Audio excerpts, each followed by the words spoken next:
de memoria en este lugar. Agradecer la ceremonia ancestral que nos brindaron, que nos compartieron Juan y su compañera, muy profunda y muy hermoso llegar, bajarse del auto así medio con el mate, el calor, la gana de ir al baño y encontrarse ahí con el saumo. La verdad que, bueno, muchas gracias. Y gracias obviamente Emma, que vino manejando hace ya no sé cuántas miles de horas, anda por ahí sacando algunas fotos. Gracias a la decana de la Facultad de Filosofía, que también contra viento y marea se hizo presente acá para estar con nosotros, con René. Gracias, Paula. Bueno, cuando veníamos en el auto para acá,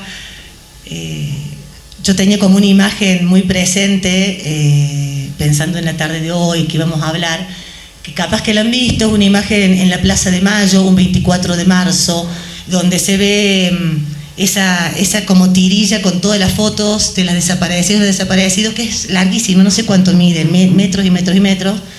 Y alguien, en uno de esos posteos que se hacen en las redes sociales, puso la columna vertebral de la Argentina.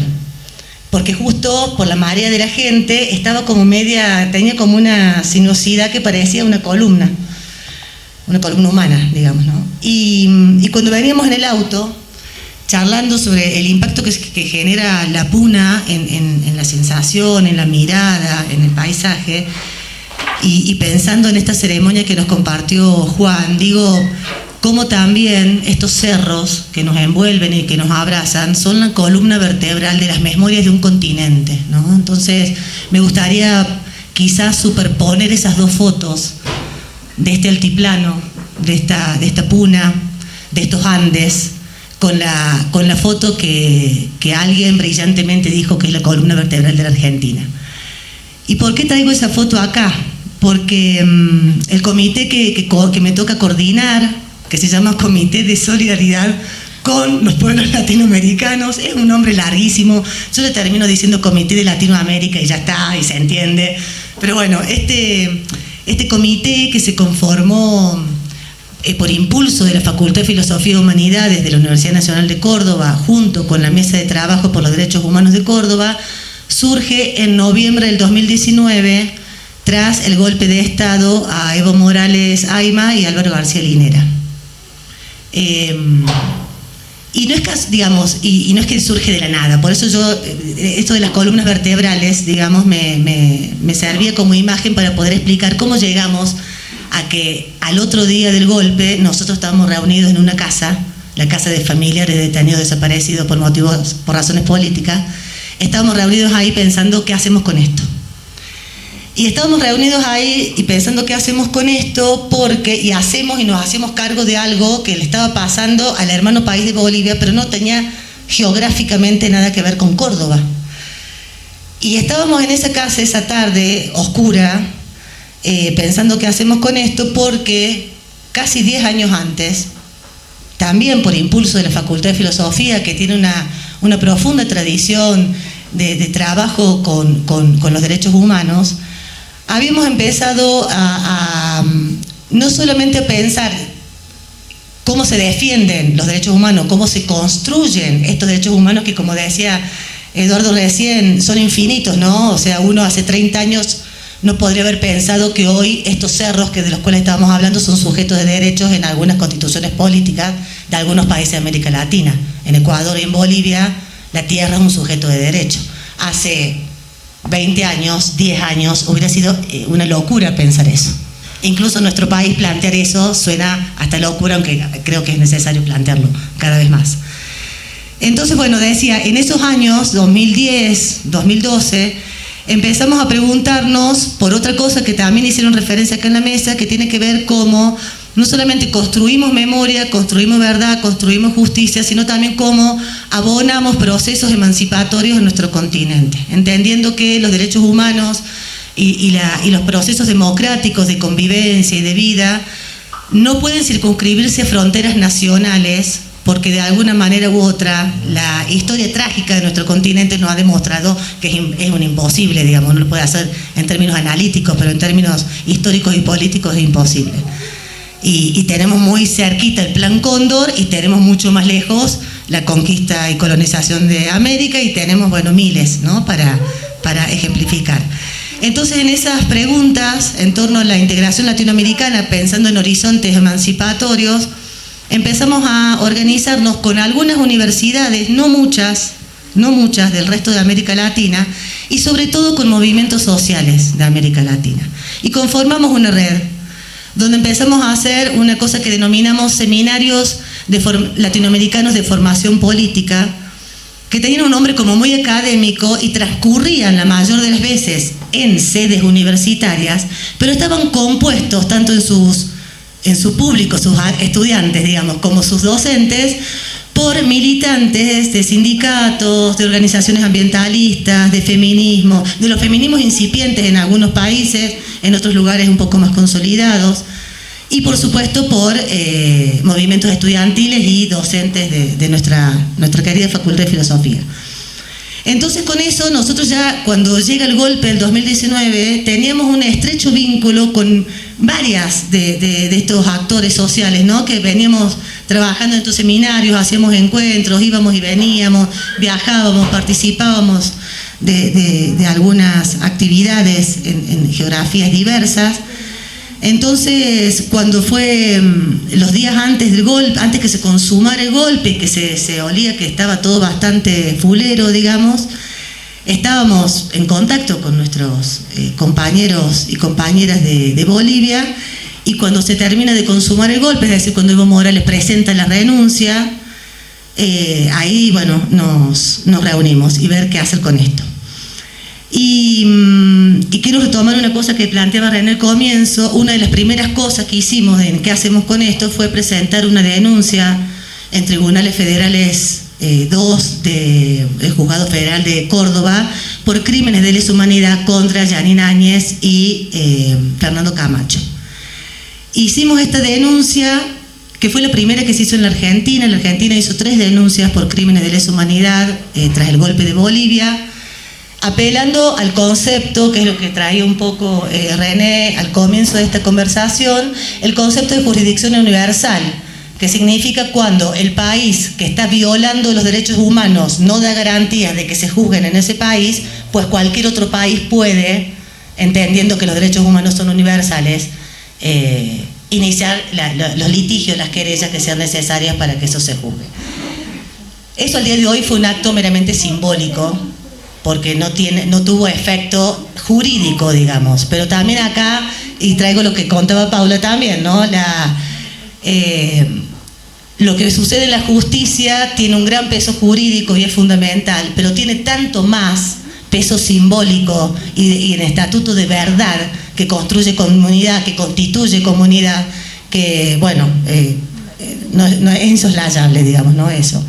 ¿Y por qué cuento esto como la primera acción de una denuncia que no tuvo efectos jurídicos? Porque la primera acción que nos dimos, y que nos dimos en conjunto con, por eso es tan importante ese nombre, con estos representantes de los pueblos, que le pusimos latinoamericanos, era Bolivia en este caso, pero después, bueno, hicimos otra cosa con Perú, no me lo vamos a contar ahora porque es muy largo, era tratar de comunicar a la comunidad internacional que lo que había pasado en noviembre del 2019 en Bolivia era un golpe de Estado, y no era una renuncia, no era fraude electoral, era un golpe de Estado avalado por la Organización de Estados Americanos, presidida por Luis Almagro.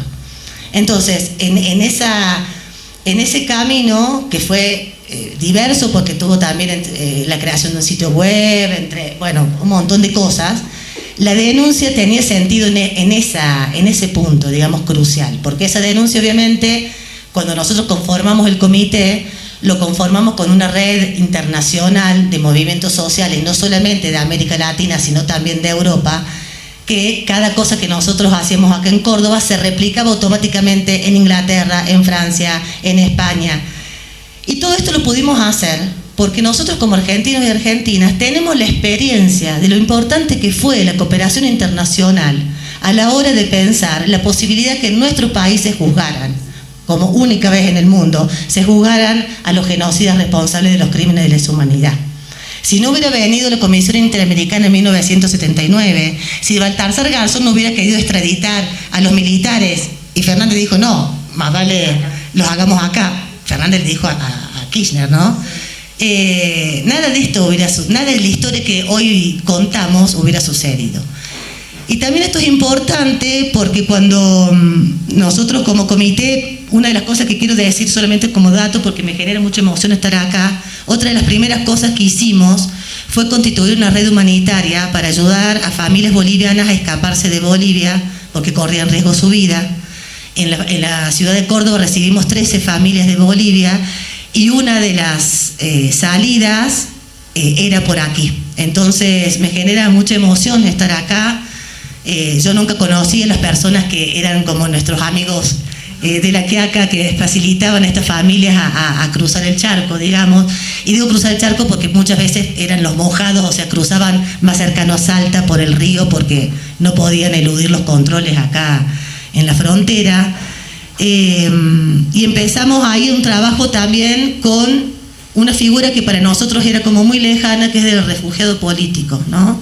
Era uno que cuando yo soy profesora de historia y parte de mis trabajos de docencia y de investigación tienen que ver con historia reciente y con derechos humanos y dictadura, pero este proceso del comité nos impactó mucho porque todas las cuestiones que uno lo lee en términos de historia o de luchas se transformaban en situaciones de vida con nombre y apellido que estaban ahí. Nosotros teníamos familias exiliadas que corrían riesgo su vida y que estábamos gestionando en migraciones el estatuto del refugiado político que le habilitaba, entre otras cosas, a un subsidio habitacional. Bueno, descubrimos un montón de cosas que no sabíamos, digamos, también aprendimos muchísimo de cuán poderosa puede ser la cooperación internacional y cuán importante es que instituciones como la universidad se involucren en estas cooperaciones. Conocido como una víctima de la dictadura del Plan Cóndor, y ahí podemos citar las dos dictaduras, ¿no? La argentina y la boliviana, porque como decía Paula, en Bolivia ha habido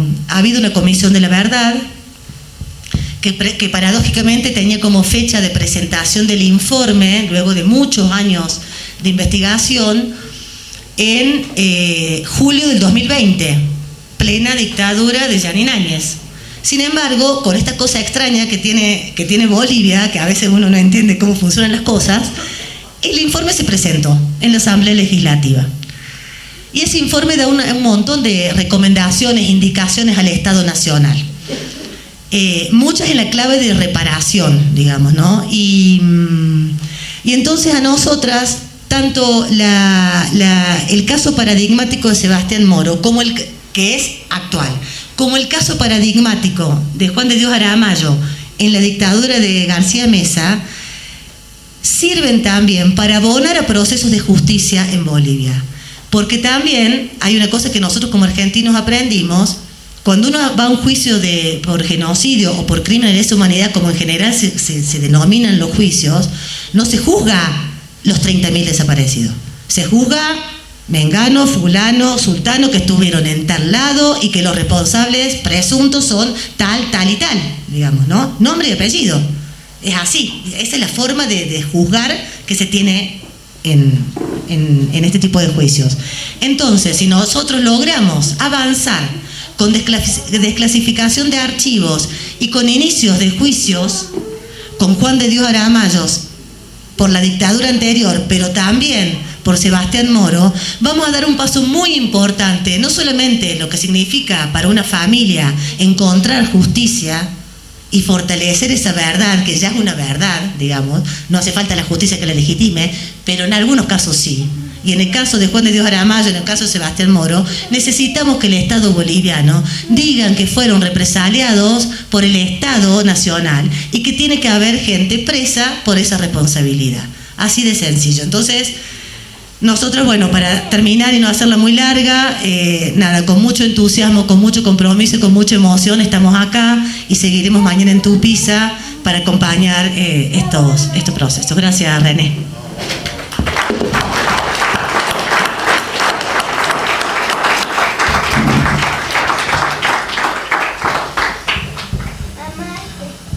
Bueno, ya ven que cada una de los expositores con mucha pasión, cada uno con su tema, cada uno totalmente interesante, totalmente convocante. Así que, bueno, si quieren hacer alguna pregunta por ahí, a alguno en particular o a la mesa en general, sean bienvenidos. Queremos también escucharlos. ¿Sí? ¿Qué tal? Bueno, me presento José Alfaro, egresado yaqueño, egresado de la Facultad de Filosofía y Humanidades de Córdoba. Te agradezco la posibilidad de tener estas charlas, que son muy buenas y, como decía ahí, en estos momentos son necesarias, ¿no es cierto? Y nada, bueno, agradecer eso, que se den este tipo de charlas, de convocatorias, y a la vez también hablando sobre derechos. Uno de los derechos es, digamos, la comunicación, y como gente, digamos, que está en Córdoba, quisiera también que nos cuente, nos comente, digamos, lo que está sucediendo en la Universidad de Córdoba con los servicios de radio y televisión que están siendo justamente desmembrados, o, digamos, vienen siendo eliminados de alguna forma por sus trabajadores que no cobran, que están sintiendo, digamos, estos ajustes. Y me gustaría, bueno, que escucharlo a ustedes, digamos, sobre este tema, que es, como decimos, un derecho a la comunicación, un derecho de los trabajadores, y a la vez, digamos, hay un derecho de servirse de la comunicación, que yo lo sigo haciendo a través de Radio Universidad, aunque sea fuera de Córdoba, pero que sigo escuchando y que está siendo, digamos, un tema en estos momentos en Córdoba. Le vamos a dejar la palabra a la decana para que hable sobre el tema. Yo solo quería decir que la comunicación es un derecho de los pueblos también a tener palabra pública, ¿no es cierto? Eso. Bueno, ustedes me dicen si se escucha o no para hacer uso del micrófono. Bueno, gracias por la pregunta. Un poco la idea de que conteste yo simplemente es porque he estado en la cumbre como decana de la facultad más cerca de toda esta situación. A ver, nosotros, sobre todo desde el año 2016, venimos con una dificultad grande del aporte que el Estado Nacional venía dando para los medios de comunicación universitarios públicos. Porque, como ustedes imaginarán, los presupuestos universitarios han, por supuesto, tenido momentos mucho más felices que estos, pero siempre han necesitado de refuerzos, y es muy difícil, sobre todo pensando que ese servicio de radio y televisión suponen en la Universidad Nacional de Córdoba una radio AM, un FM, un canal de aire, que es Canal 10, y también un canal que ahora dejó de ser, de tener el alcance que tenía, que era Córdoba 24N, pero que sin embargo durante mucho tiempo emitió programación también, y todo lo que es el mundo hoy fuertísimo de las redes sociales, o sea, todos estos servicios de información que tienen que ver con los portales. Bueno, eso, como ustedes se imaginan, es un montón de gente trabajando, que evidentemente es clave para nuestra ciudad, para nuestra provincia y para nuestro país, y no solo, porque evidentemente ha supuesto desde el año 58 que se crearon la posibilidad de contar con un medio público universitario que genera información, opinión, conocimiento, difusión, en una clave muy distinta de los canales dominantes y los medios dominantes de Córdoba, que como cualquier otro lado son medios monopólicos, pertenecen a grupos que todos más o menos conocemos, quizás más conocidos sea Clarín, pero no solo. Entonces ahí había una brecha importante del derecho a la comunicación, el derecho a la información pública, a dar cuenta de un conjunto de situaciones que si no, no llegarían al conocimiento público, y dar voz a un conjunto de personas y comunidades que también no tendrían eso. Así que ha sido importante el sostenimiento, más allá que ha habido, qué casualidad, en los años 90 y a comienzos de los 2000, del siglo XX, siglo XXI, de la década del 2000, intentos de vaciar el medio, intentos de privatizar. Ahora, lo que sucede ahora es que desde 2016 se empieza a retasear los dineros gubernamentales, ¿sí?, que junto con lo que la universidad provee hacían sustentable al medio. Ese proceso, que fue durante todo el gobierno del ingeniero Macri, en el 2019, si bien se realizaron algunos aportes, siguieron siendo muy insuficientes. Entonces, la universidad, con presupuestos que venían pero muy disminuidos, tenía que intentar hacer sustentable al medio. Ahora, en el medio de eso hay una responsabilidad. Está el problema presupuestario, pero también durante todo este periodo ha gobernado la universidad, primero el doctor Julio, ahora el contador o mal que no sé qué Coreto, que pertenecen a un mismo espacio político, que es tributario de la Unión Cívica Radical PRO, por lo menos en mi lectura, y que de alguna manera han colocado al frente de los medios un conjunto de funcionarios que no han gestionado al medio, no han hecho ninguna, no han planteado ninguna estrategia ni ningún plan comunicacional para que esta situación compleja que se venía viviendo encontrara algún tipo de salida. Yo lo digo porque yo era conciliario docente, vicedecano y luego decano, estuve en el Consejo Superior durante todo ese proceso y lo he visto de primera mano y uno ha reclamado que esto pasaba. Es decir, ¿qué sucede ahora? Por supuesto que la situación presupuestaria universitaria, como ustedes saben, es complejísima. Entonces, en ese contexto, y sobre la base, entiendo yo, de un programa que tiene la construcción de la universidad, que está ligado a atacar